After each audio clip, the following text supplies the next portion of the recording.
If you are a Catholic, you may have been confronted one time or another with the following argument. The spiritual life, because it is spiritual, has no use for exterior rites and has no use for physical matter for dispensing grace, such as water in the case of baptism or holy oil for chrism and the like. Also, there's no need for mediation of another person, such as a priest. Grace works inwardly, and the sacraments are only exterior signs of the work of grace that has already happened before their administration. Baptism is only the public celebration of a regeneration by grace that has already taken place in the life of the believer, and the Lord's Supper is a simple commemoration of the once-for-all sacrifice of Jesus. Grace cannot be confirmed through them. The chief mistake is to confuse spiritual with inwardly. This is to take spirituality in the pagan sense as having something to do with the interior life as opposed to the exterior one. For the heathen philosophers of old, the spiritual progress of the soul towards its spiritual home among the stars corresponds to a descent into the deeper and deeper levels of the soul. In the Platonic tradition, from which this association of spiritual and inwardly comes, there's a correspondence between the level of the soul and the levels of the cosmos. So the inward-outward axis of the soul corresponds to the up-down axis of the celestial spheres. Behind this, you will find the doctrine of analogy of the microcosm and macrocosm. In other words, the human being was taken to be something of a scale replica of the entire universe. This is why we humans can obtain knowledge about different levels of the cosmic order, according to these philosophers. We can know the physical world because we have a physical body and it has sense perception. And we can know other levels of the cosmic order because our higher faculties participate to those dimensions. By descending deeper and deeper into our soul, we ascend higher and higher through the celestial spheres until we reach the sphere of the fixed stars at the outer limits of the universe and the deepest recess of our soul. This is just elementary Platonism, but starting with the Hellenistic period it just became a philosophical commonplace. The idea that the work of God is exclusively interior, or that truth comes from the inside, is a pagan idea. The idea that the inside has a privileged relationship with the above comes from Platonism. I don't want to leave the impression that this modern identification of the inner with the spiritual is identical to the ancient pagan identification of the inner with the intelligible. The former is a bastard child of the latter. A child, it is true, but a bastard child. In modern times, the Platonic model was kept but reinterpreted in a curious manner. The interior was identified with feelings. So now in religious circles we tend to take our sentiments as privileged bridge to the holy, mistaking it for spirituality. Nor are we alone in this. In the same fashion in the secular world, feelings are taken to give authenticity to our existence and the value of life lived. Nor are we alone in this. In the same fashion in the secular world, feelings are taken to give authenticity to our existence, and the value of life lived to its fullness is measured in the number and intensity of lived experiences. This is no different from the so-called religious or spiritual people who look for authentic spirituality in lived experiences. In this context, being yourself or being authentic in the secular world is about giving into emotions and cravings. In this context, being authentically spiritual is about experiencing intense feelings. But intense and profound are not the same thing, just as bigness is not the same as greatness. Chasing feelings as a sign of authenticity is probably the most pernicious fallacy in the church and outside the church today. I will not discuss here how this modern confusion between the emotional and the spiritual, between feelings and religion came about, because that is a story in itself. But we have to recognize it for the confusion that it is, because it has some very dangerous consequences. When secularists claim that religion should have no place in the public life, but it should be restricted to the personal sphere, they are appealing to this fallacy. If religion is about the irrational, about feelings and emotions and the personal, then indeed it should be put in its place and kept out of the public sphere. So why is Catholic spirituality so closely interwoven with exterior, tangible signs? These exterior signs are the instruments of the Holy Spirit, and that is what makes them spiritual. They simply do not have to be inward, because a Christian spirituality is not about inwardness, but about totality. We humans are just as fallen in our bodies as in our souls, spirit, mind, or whatever.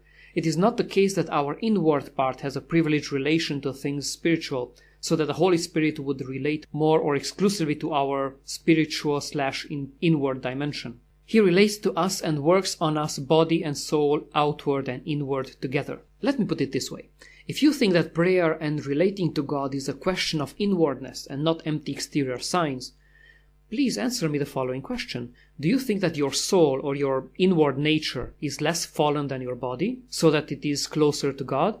If the answer is yes, then I'm afraid that you inherited some pagan superstition along with your Christian faith.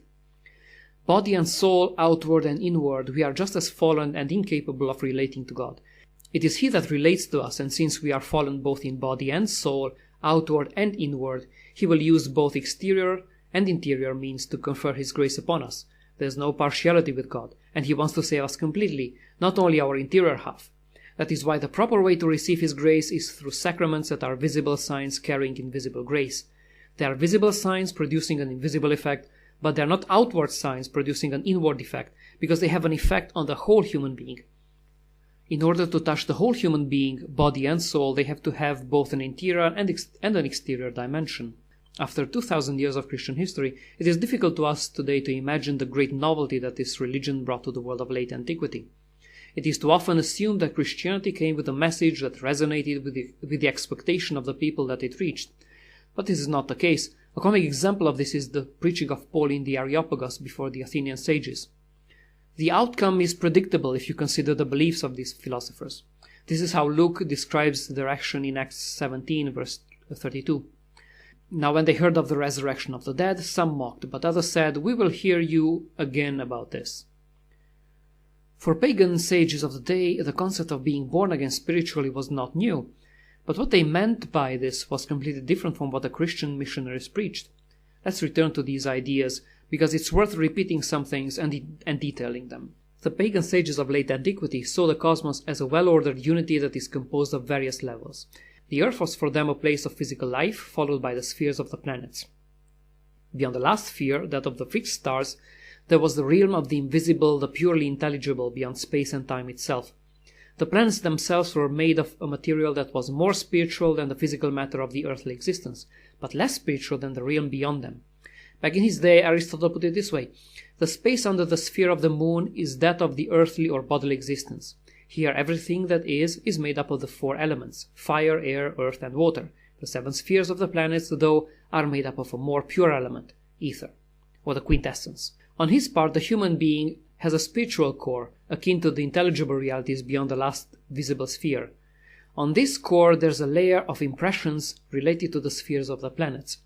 At last the soul is put inside the physical body. At birth the soul gets down from the sphere of the fixed stars, the last sphere, and travels through the spheres of the planets, in each sphere gaining something. That is why the moment of birth is important, the moment of the first breath to be precise, because the position of the planets in the respective spheres at the moment of the passing of the descending soul will determine the personality of the incarnate soul in question. So the human soul was thought to have a spiritual nature, and this spiritual nature had to be discovered by purifications. Liberation from the physical needs of the earthly existence as well as from the individual character imprinted by the various planets was the ultimate goal of these philosophers and their disciples. We laugh at them today because these ideas have been relegated to the domain of unscientific occultism. But back in those days, this was mainstream science. They thought that as earthly beings, humans cannot escape their fate because it is determined by the stars above. Only by ascending beyond the stars from where the original pure soul came could one become free. This going up is, in fact, a descent in the deeper parts of our soul, because the cosmic levels correspond to the different levels of the human being. Earth to the body, the soul under the cosmic fate to the planetary spheres, and the pure spirit that is in the deepest part of our soul to the realm of the sphere of the fixed stars. The journey through the spheres of the cosmos is a journey to deeper and deeper levels of our soul, leaving behind the outer levels to reach the spirit within. The mistake that we Christians make is to graft the divine revelation that we received on this pre-Christian wisdom teaching. We continue to think that our true spirituality has something to do with getting away from the body and turning to the inside, and that this inside of ours has a privileged access to the above, or God. We can see now why the Athenian philosophers were having such a hard time with the preaching of Paul. For them, the basic premise of any kind of spiritual life is the detachment from the body. Spirit and body are in conflict, and only by leaving one behind can the human being live fully in the realm of the other. If you want to progress spiritually, you have to forget your body. Not only there is no place for the bodily resurrection in this scheme, but a physical resurrection, if it can be conceived by these philosophers, is the exact opposite of what they were looking for. It is not something different and new, but the exact opposite. The learned men of Athens had nothing against new and original approaches, see Acts 17 verse 21, but they were not ready to give up the most cherished idea of their wisdom. Progress in the spiritual life is a progressive abandonment of the physical existence, is a turning away from the body, or a turning away from the outer. Given the ideas and sensitivities of the Athenian philosophers, the message of Paul looks ridiculous at best or scandalous at worst. But from a biblical point of view, the same message makes perfect sense. Spiritual life for the Bible is a meeting of the whole person, body and soul, with a creator. It is a life in the spirit of God. Two beings, creator and creature, are united in one loving relationship. Or let me put it this way. When a pagan philosopher thinks of spirit, he thinks of the spiritual within him. For a Christian, spiritual life refers to the life in the Spirit of God. The Spirit that we are talking about is not our own interior being, but a person that is outside us and distinct from us, the third person of the blessed Trinity. For the pagan sage, spiritual rebirth is a death to the outer levels of our soul and lower levels of the cosmos, that are more material, and rebirth to deeper levels of our soul or higher levels of the cosmos, that are more spiritual. For the Christian, spiritual death and rebirth is a dying to this world, that is the old cosmos entirely, lower levels, higher levels, in order to be reborn in a new world with a renewed body and soul. It makes little difference what levels of spirituality this cosmos has, or on what level we find ourselves, or how deep are we reaching in our soul. This whole cosmos will pass away and will be replaced by a renewed one. So it makes no sense to try to ascend through planetary spheres in search for the pure spiritual realm beyond the fixed stars. That is, there's no sense in progressive detachment from more and more material levels of our being to reach the more spiritual ones. All these will be done away with at the passing of this world. So originally turning inside ourselves was about getting away from those faculties of our soul that are the closest to the body and the physical world, and cultivating the higher faculties. These higher faculties are higher because they correspond to the higher levels of the universe. You could just as well call them the deeper faculties. They are reason and intellect. The intellect is the immortal part of our soul. The irrational faculties belong to the mortal part of our soul. In Plato we find the idea of conversion, but it is a conversion from the lower to the higher. He is not talking about conversion from the outer to the inner. Plotinus will be the one to insist on that, but these two metaphors express the same thing. Notice what we turn towards in the view of Plotinus. So therefore, when we look outside on which we depend, we do not know that we are one, like faces which are many on the outside but have one head inside. But if someone is able to turn around either by himself or having the good luck to have his hair pulled by Athena herself, he will see God and himself and the all. That's the 6th Aeneid 5.7. Notice that turning inside, we do not turn towards ourselves as distinct persons from other persons. That is a modern idea. On the contrary, we lose those qualities that make up our distinctive earthly selves. This corresponds to the return through the planetary spheres to the sphere of the fixed stars. Just as at the descent, our pure soul got more and more qualities to personalize it, at the return, these qualities are left behind and the soul is purified. So, according to Plotinus, when we turn inside, we are supposed to see God, ourselves, and all. The God that he's talking about is not a particular God of the Greco-Roman pantheon, but a divine mind. The all is the ensemble of Platonic ideas in the divine mind, while ourselves is our soul in its pristine form before it descended to be incarnated. Plotinus thinks that there is a part of our soul that never descends and remains permanently up there in pure contemplation. We just have to rediscover it by removing the taint of our incarnate or fallen soul. Thus, that unfallen soul of ours is divine in every respect. This is what Plotinus says. We have often said that the perfect life, the true, real life, is in that transcendent intelligible reality, and that other lives are incomplete traces of life, not perfect or pure, and no more life than its opposite.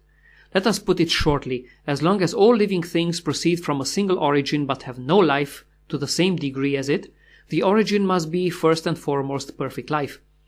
If then man can have the perfect life, the man who has this life is well off. If not, one would have to attribute well-being to the gods, if among them alone this kind of life is to be found. But since we maintain that this well-being is to be found among men, we must consider how this is so.